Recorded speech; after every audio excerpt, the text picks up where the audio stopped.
So this is chapter 8, which is on the reactions of alkenes. So I want to begin with discussing the difference between sigma bonds and pi bonds. You'll probably remember that sigma bonds are more stable than our pi bonds. So here's our sigma bond example, just a carbon-carbon single bond, and here's a carbon-carbon double bond. Within Chapter 8, we're going to be looking at a variety of reactions which are going to convert our double bond back to our single bond. This is the most common reaction of alkenes, which will be the transformation to alkanes. This should actually read alkanes. Very common example of this is a hydrogenation, where we actually add hydrogen across our carbon-carbon double bond. You'll notice that it is a type of addition reaction. We'll talk about all kinds of different addition reactions in this chapter. And it is also a type of reduction. We are reducing this carbon-carbon double bond by adding hydrogen to it. So here we have our carbon-carbon double bond. There are two attachments here on each of the carbons. I'll circle those. And then now you'll notice our two attachments are still present, which I've highlighted with the red, and the hydrogens that we add across will be added here and here. Alright, so let's look at this in a little bit more detail. So we have our alkene being transformed into the alkane. We do know that a pi bond is weaker than a sigma bond, so it's more reactive. So I've circled one of the bonds here, and again this will have half of interaction above, half below. Within that covalent bond we'll have a lone pair of electrons. This lone pair of electrons is going to be attracted towards an electrophile. For this reaction to occur, you need to have an electrophile present. So the electrons will go towards the electrophile, which is also a Lewis acid. This will be our nucleophile, which I'm highlighting. Nucleophile will be our Lewis base. The electrophile will be our Lewis acid. Please review chapter 2 if you need to remind yourself of the differences between those. Now, in the process, we're going to break our pi bond and then leave ourselves with an empty orbital on our carbon. This will give us a carbocation left on the carbon on the left, and the carbon on the right. These electrons will now be attached to the electrophile. This positive charge is now available on the carbon that does not have the electrophile, and the positive charge will be an attractive force for a nucleophile to come in and attack. Alright, so let's take a look at the mechanism. So we got an idea of how it works with the actual orbitals, but how do I want you to draw it and how the ACS exam wants you to recognize it is going to be a little bit different. Just knowing that you have your electrons in this pi bond, we're going to have the arrow drawn towards our electrophile. The electrophile is going to go on the less substituted carbon. This will be the carbon with the more hydrogens, and then on the other carbon you're going to get a carbocation. Notice the cation will go to the more substituted carbon. I've made a distinction between the two carbons. We have two hydrogens on the left side. This will be our less substituted carbon. We have two R groups, which are just any hydrocarbon, any alkyl group attached on the right side. Now, the reason why is all due to carbocation stability. So we remember carbocation stability, the more substituted, the more stable, because these alkyl groups will donate in electron density and will stabilize that carbocation. Now, once that carbocation is formed, a nucleophile can come in and attach itself to that positively charged empty orbital, and we will produce our product, which will have a new covalent bond with the nucleophile attached. So comparing the product to our starting material, you can see the carbon on the left is less substituted, will ultimately contain the electrophile. The carbon on the right is more substituted with our two alkyl groups, and that'll contain our nucleophile. Alright, so let's take a look at an example. One thing that you'll notice, we'll have our substrate or our alkene, and then we'll also have a compound that we're adding to it. So these are all types of addition reactions because we're adding something to an alkene and it is actually breaking that alkene, going to an alkane, and essentially adding to it. This is an example using a hydrohalic acid. In this case we have hydrobromic acid. This is a great compound to use for these addition reactions because built into it you're going to have your electrophile and your nucleophile. So let's take a look at how this works. So we'll have our pi bond. This is going to be attracted towards the partially positive hydrogen. This will grab our hydrogen, and then the bromine will act as a leaving group. Now, looking at the alkene, we have a hydrogen and a methyl group on the left, a hydrogen and a methyl group on the right.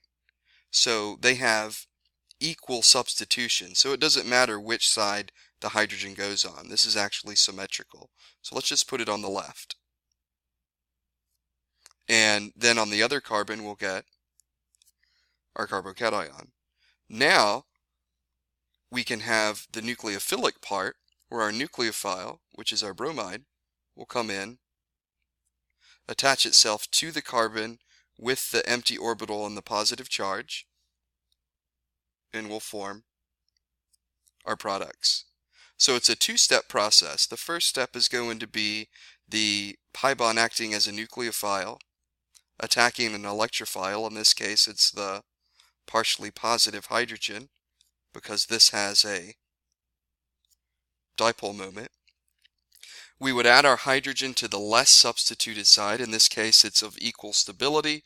The carbocation goes on the more substituted side. Again, equal stability, so it doesn't matter which side.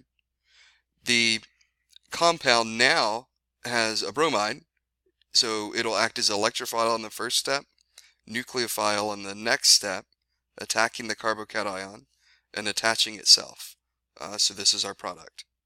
One more thing to point out about this reaction, it's two steps. The first step is going to be our rate limiting step or our slow step, and the second step will be our fast step. Alright, so let's look at an example that does have different substitutions, and let's talk about why it will only go one way.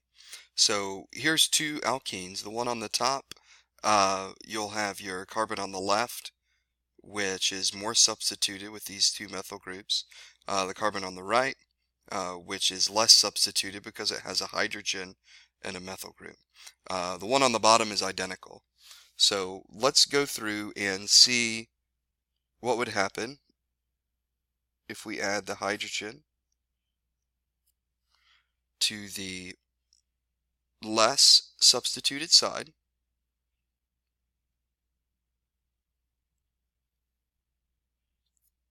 That would put the carbocation on the more substituted side. Okay. Alright, so let's look at the other example. We're going to take our alkene. Arrows of the top and bottom are the same, but let's put the hydrogen on the more substituted side and our carbocation on the less substituted side. If you remember back, the last example I gave, I talked about how there was a slow step and a fast step. This first step, which I'm showing for two different paths of where the carbocation will add, is going to be the slow step. So we need to have activation energy that is low enough for this to occur.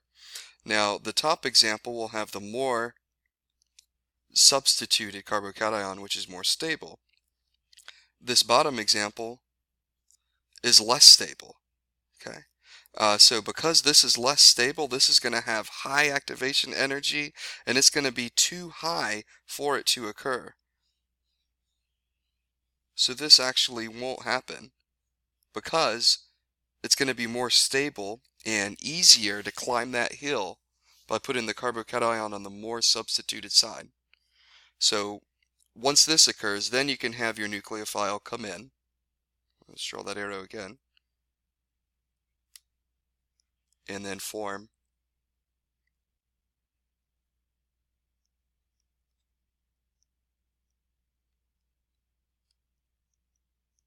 our product.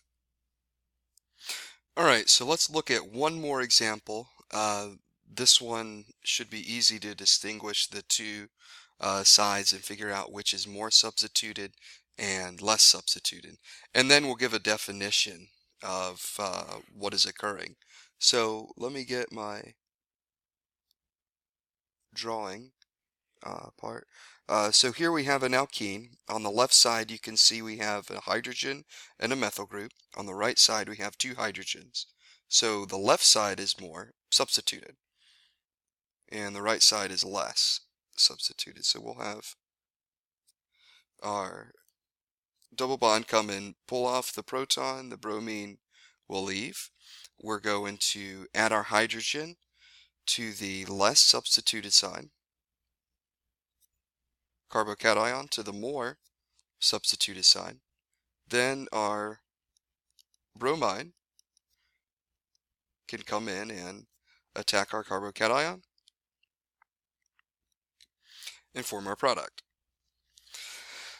This definition, which I haven't mentioned yet, is called Markovnikov's rule. Markovnikov's rule looks at the situation from the perspective of the hydrogen.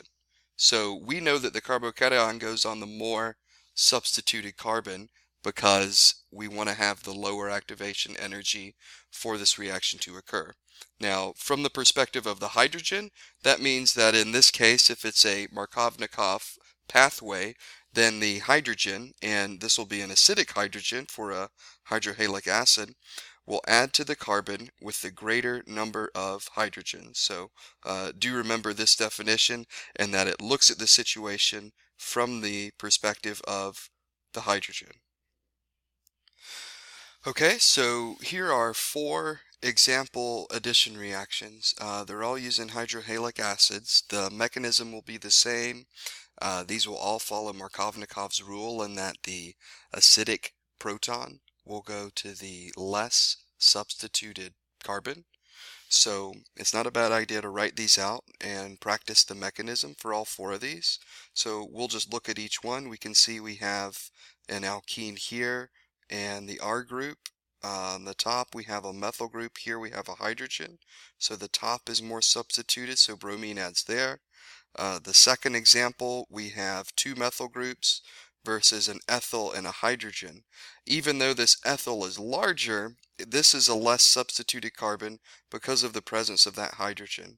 So our hydrohalic acid will have our hydrogen go to the less substituted, the chlorine go to the more.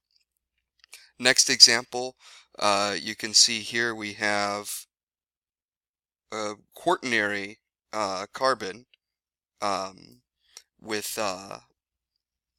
it's not a quaternary carbon, sorry, a carbon with no hydrogens on it, and this carbon on the right has just one hydrogen. So this is less substituted. So our protons would actually go, here's the hydrogen, so the new hydrogen would go here, and our chlorine would add to the most substituted sign. So then here's the last example where we have an alkene coming off of a cyclohexane ring, and the right side is less substituted, the left side is more.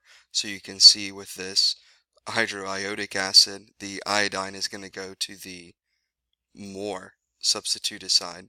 Hydrogen is going to end up on the terminal side of that alkene. So I want to go ahead and stop here. These are about 15-minute time limits. So the next section will be on radicals. So thank you.